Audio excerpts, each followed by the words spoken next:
lahat ng mahihinang nilalang ay walang awang pinagpupulbos ng hari ng mga fire demon na si Tamus. Kaya ating alamin ang naging buhay niya sa lugar ng Land of Dawn. Pero bago ang lahat mga kamarps, kung bago ka pa lang sa channel ko, huwag kalimutang i-click ang subscribe button at i-hit ang notification bell para maging updated ka sa bagong upload natin.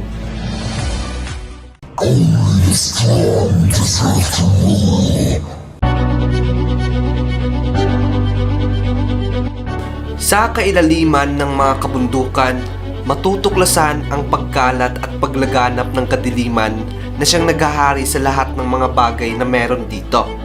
Sa bawat sulok, makikita ang pagdaloy ng nakakapinsalang maitim na enerhiya. Dahil sa kadilimang nangingibabaw, tanging ang sinag lamang ng mga lava ang dumadaloy ang makikitang nagbibigay liwanag dito. Noon pa man, mula nang magsimula ang paghahari ng mga abis sa dati nitong lupain, sa panahong yon, di mabilang sa mga demonyo ang nagawang sumanib at naging matapat na tagasunod ng mga abis. Hindi man napuntahan ng Panginoon ng kadiliman ang lugar na ito, pero ang mga alagad at mga kawal nito ay matagal nang namamayagpag sa bawat lugar. Sila ay taimtim na pinapaniwalaan ng mga paniniwalang meron sila. At ang karamihan sa mga demonyo ay nagagawa pang sumigaw sa loob ng mga kuweba na may katagang, "Ang malalakas lamang ang karapat-dapat, ang malalakas lamang ang karapat-dapat, ang malalakas lamang ang karapat-dapat, ang malalakas lamang ang karapat-dapat na mamumuno." Ang pagbabantay ng mga abis sa kanilang nasasakupan ay nagtagal ito ng maraming milenyo. At isa nga sa tribong nagbabantay dito ay ang tribo ng mga demonyong kilala sa tawag na Fire Demon. Ang tribong ito ay malapit ng pamunuan ang lahat ng abis. Isa nga sa hinirang na tagapamuno rito ay walang iba kundi si Tamus. Siya ang tinaguriang hari ng Fire Demon. Taglay nito ang di makadiyos na lakas at lahat ng kanyang mga tagasunod ay nagagawa niyang magkaroon ng mga ito ng umaapoy na kapangyarihan. Hindi rin nakikitaan ng kapaguran ang haring ito sa makatwid palagi niyang pinapalawak ang nasasakupan at impluensya na meron siya. Dinadaan ni Tamus sa kalupitan at brutal na pamamaraan ang pananakop na ginagawa nito para lamang makamtan niya ang kanyang layunin. Isa nga sa nagbibigay kasiyahan para kay Tamus ay ang paggawa nito ng unang hakbang upang ito ay maging simula ng digmaan. Isang mahusay na mandirigma si Tamus na may mabalasik na pag-uugali.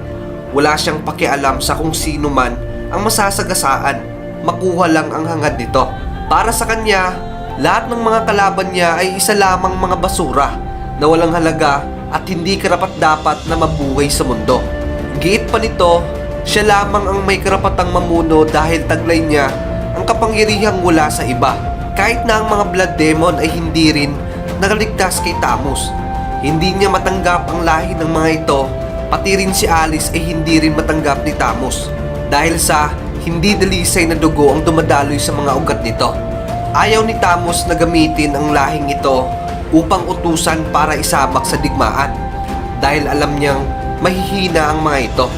Dadating ang isang panahon, ang mga pintuan patungo sa kailaliman at ang pagbubukas muli nito ang nagbigay ng nakakasabik na panahon para sa mga mandirigma ng kadiliman. Nasasabik sila sa pagbabalik ng King of the Fire Demon na si Tamus upang pamunuan ulit sila. Pero peligro din ito para sa mga iilang mga demonyong makikitaan ng kahinaan sa sarili dahil sa hindi magdadalawang isip si Tamus na patayin o sunugin ang mga mahihinang nilalang na sakop ng kanyang pamumuno at ititira lamang ang mga malalakas dahil ito lamang ang may karapatang maging bahagi ng kanyang pamumuno. Naghihintay pa rin si Tamus ng tamang panahon upang gawin ang kanyang plano, ang gumawa ng malaking pag-atake sa buong Land of Dawn at ipaparating sa mga nabubuhay rito ang mga katagang, "Ang malalakas lamang ang may karapatang maghahari."